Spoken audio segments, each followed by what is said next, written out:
আজ হঠাৎ খুঁজতে বেরিয়েছি আমার আমিকে, 15 বছরের পুরনো আমিকে। কোথায় যে গেল সে? পুরনো ডায়েরির পাতা খুঁজতে গিয়ে থমকেছি। এই তো আমি, শ্রাবণের কালো ঝুলে পড়া আকাশের দিকে চেয়ে বসে আছি নিস্তব্ধ দুপুরে। মেঘেদের ফিসফাস শব্দে আমার বুকের ভেতরের শব্দ মিলেমিশে এক হতে চাইছে।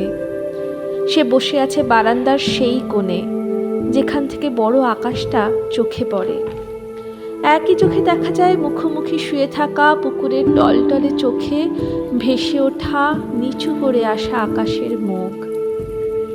আহা, এখনই আকাশ গলে গলে পড়বে পুকুরের শরীর জুড়ে। ছোট ছোট ঢেউয়ে কেঁপে কেঁপে উঠবে শান্ত স্থির শরীর। সামনের বিশাল আম গাছটাও যেন আকাশের দিকে চেয়ে আছে কি এক আদিম গভীর রহস্য নিয়ে। এক ফালি মেঘ আকাশে জমেছে যেন তারই কথা ভেবে। সেও টুপটাপ করে ঝরে পড়বে এ পাতা থেকে ও পাতা। এক অসীম চঞ্চল আদরে ধুয়ে মুছে দেবে সব ক্লান্তি। সরু সরু স্রোত অপার আনন্দে দুর্দার ছুটে নামবে গাছটার গা বেয়ে।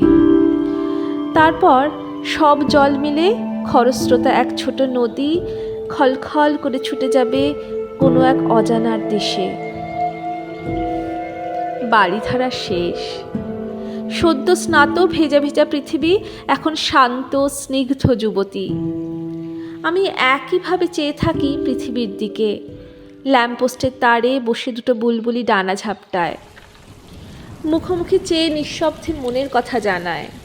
আমিও নিঃশব্দে বসে থাকি, না বলা অনেক কথা ডানা ঝাপটায়। পাখির হৃৎপিণ্ডের মতো টিরটির করে ওঠানামা করে আরও একটা হৃৎপিণ্ড।